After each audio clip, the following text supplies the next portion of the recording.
So now tell me a little bit about that path once you started it professionally. What did you kind of have to do to start out? How does one go about this? I want to be a professional hip-hop artist.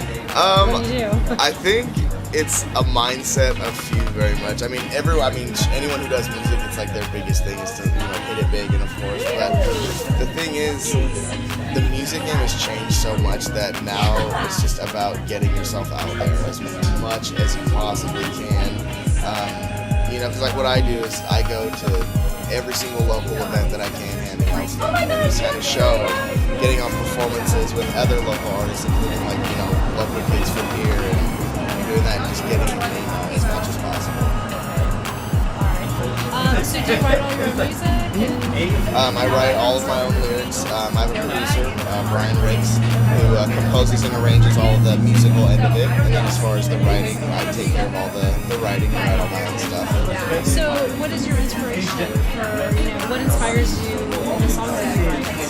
The things probably that inspire me the most are real life situations and stuff that I guess people as a whole can kind of relate to. The biggest thing for me is I never portray something that I'm not, so I don't rap about gangbanging, selling drugs, stuff like that. Hip hop gets kind of a rugged name when it comes to that kind of thing, a stereotype, so I try to steer away from that and do something that's completely different than what most people are doing. And what can you explain a little bit? You say you're doing something different. How is your stuff different? My stuff's different. It would be like if Tech 9 married Lady Gaga, I would be the product of that. Mainly it's like lyric-driven hip-hop with very, very dancey beats. So it's hip-hop enough for the clubs to dance to and pop enough for all of the mainstream radio. Cool. Now, I read something in the email that you sent me about Scott Seaman taking you to Capitol Records. Mm-hmm. Tell me a little bit about that. That was when you were a sophomore in high school? Yeah, when I was a sophomore in high school. How did that come about? My partner and I was in an old group, and we did a benefit show for Hurricane Katrina back when we were sophomore, and we raised $1,500 for it at $2 a person, so it was like 750 people turnout. And we had been involved in the community for a while, and we actually got voted most influential artists of the town. So Scott Seaman's, it was like the student body at Los Gatos High School, and then like a community poll, and then certain leaders from like, what's that? Like Dare, then there's that other one. You know what I mean? They voted, Casa, yeah. They voted on it, and then just thought we were doing this great, so they gave us the opportunity to go down there and kind of see how like the business was run. And that was like probably my biggest insight on how the music industry actually works. Because I always thought it was like, oh, make a demo, send it in, get signed, that's how it works. When it's completely opposite. So that was like the biggest thing for me. But yeah, we were voted most influential group of the town, and Scott Seaman rewarded us with a day in LA. What did you do in so in LA? You guys actually go to Capitol Records and check it out, like tour it or that kind of thing?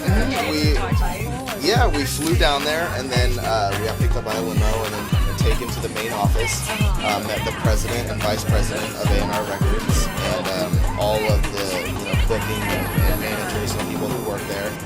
Got a tour of the studio, like the real studio, and just like I said, saw how everything works. Saw all the platinum records on the wall that all the artists have been there, and then we got to watch a studio session with the band that was there. So it was pretty cool. Now, did that make you want it more, or did yes. it kind of change, intimidate you a bit, or make you want to work harder for it? It made me want it more, but it also made me see the necessary steps. Because my thing was, I would always try and start at step number 7 instead of step number 1.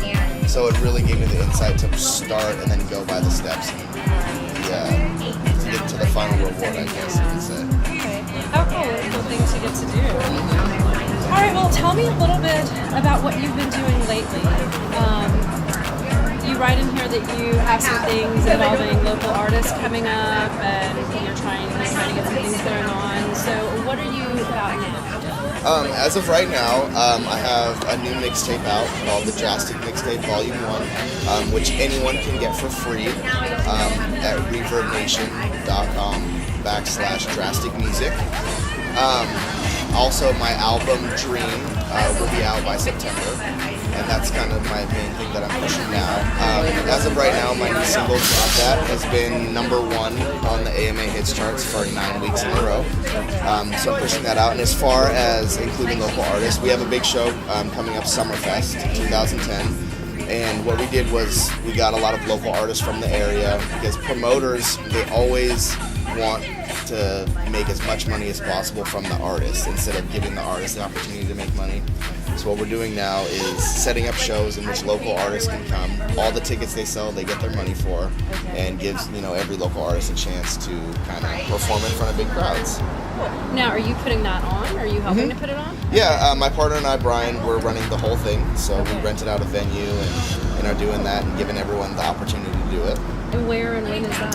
It's going to be at the Gilroy Gaslighter, July 17th, and it starts at 7 p.m., 7 to 12. Okay. Tell me, what is Reverb Nation? I've never heard of that. Reverb Nation is a social networking site, just like MySpace or Facebook, except it's for music artists only. So it's for fans, music artists, labels, managers, and it gives you a chart position of where you're at nationwide in terms of the type of music genre. So right now, I'm number 15 in California, based on plays, downloads, sales, and everything like that. So out of all the independent artists in California, I'm number 15. So how does that make you feel that? And then I guess the AMA, you've been #1 for a while. Yeah. I've never actually been How does that make you feel about what you're doing?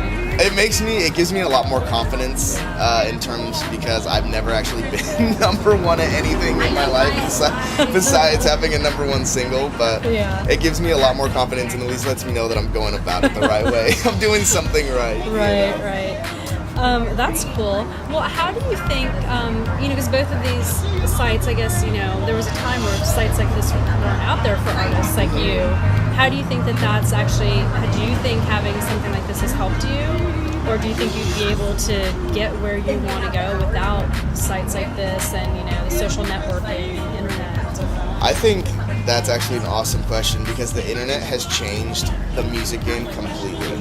Without the internet, I'm sure it would be possible to get where I'm at, but I definitely would not be able to reach as many people as fast as I do without the internet. And the internet has become, a crucial tool in not only music promotion, but music sales. Anything to do with making money with music comes from the internet now. And everybody has the power to have their own label, release their own material, and do it themselves. And that's the power of the internet, and that's why it's such a great tool. So to answer your question, I think without the internet, it would be a lot harder to be where I'm at now. So. Now you say you have an album coming out in September? Is that what you said? Yeah, we're pushing for September. Is that your first album? It's my first album as a solo artist. So I've had one album out with the group Seven Leaves called Angels and Devils, and then the group kind of split up a little bit, and now I'm solo. So yeah, it's my first album as a solo artist, my debut album. And how do you feel about how it's turning out? I think everyone who listens to it is going to be very pleasantly surprised. It's just so different and so unique that I think that the world can't help but give it attention when it comes out. Because we've been saving it.